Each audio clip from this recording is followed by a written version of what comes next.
نگران وزیر اعظم انوار الحق کاکڑ نے 48 گھنٹوں میں بجلی کے زائد بلوں میں کمی کے لیے ٹھوس اقدامات مرتب کر کے پیش کرنے کی ہدایت کی ہے۔ مفت بجلی حاصل کرنے والے افسران اور اداروں کی مکمل تفصیل طلب کر لی ہے۔ نگران وزیر اعظم نے کہا کہ جلد بازی میں کوئی ایسا اقدام نہیں اٹھائیں گے جس سے ملک کو نقصان پہنچے۔ ایسا ممکن نہیں ہے کہ عام آدمی مشکل میں ہو اور افسر شاہی اور وزیر اعظم ان کے ٹیکس پر مفت بجلی استعمال کریں۔ وزیر اعظم ہاؤس اور پاک سیکریٹریٹ میں بجلی کا خرچہ کم سے کم کیا جائے۔ اگر میرے کمرے کا اے سی بند کرنا پڑا تو بے شک بند کر دیں۔ نگران وزیر اعظم نے بجلی کے شعبے کی اصلاحات اور قلیل وسعت اور طویل المدتی پلان جلد از جلد پیش کرنے کی ہدایت کر دی۔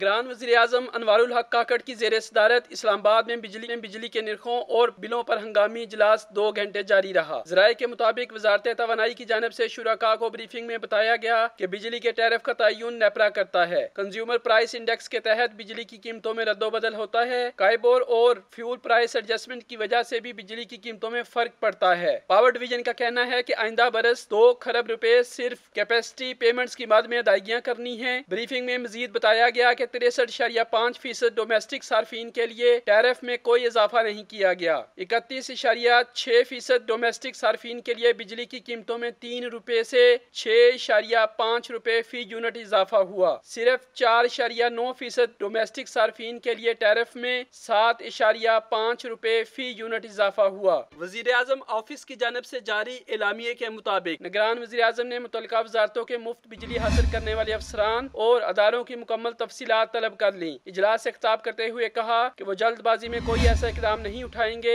جس سے ملک کو نقصان پہنچے۔ ایسا ممکن نہیں کہ عام آدمی مشکل میں ہو اور افسر شاہی اور وزیر اعظم ان کے ٹیکس پر مفت بجلی استعمال کریں۔ وہ عام آدمی کی نمائندگی کرتے ہیں۔ وزیر اعظم ہاؤس اور پاک سیکریٹریٹ میں بجلی کا خرچہ کم سے کم کیا جائے۔ بولے اگر میرے کمرے کا اے سی بند کرنا پڑے تو بے شک بند کر دیں۔ بجلی کے نرخ اور بلوں پر پیر کو دوبارہ اجلاس ہوگا جس میں بجلی کی بچت کے اقدامات کے نفاذ اور جولائی کے زائد بلوں کے مسئلے پر صوبائی وزرائے اعلیٰ کے ساتھ مشاورت بھی کی جائے گی۔ نگران وزیر اعظم نے تقسیم کار کمپنیوں کو بجلی چوری کی روک تھام کا روڈ میپ اور بجلی کے شعبے کی اصلاحات، قلیل وسط اور طویل مدتی پلان پیش کرنے کی بھی ہدایت کر دی۔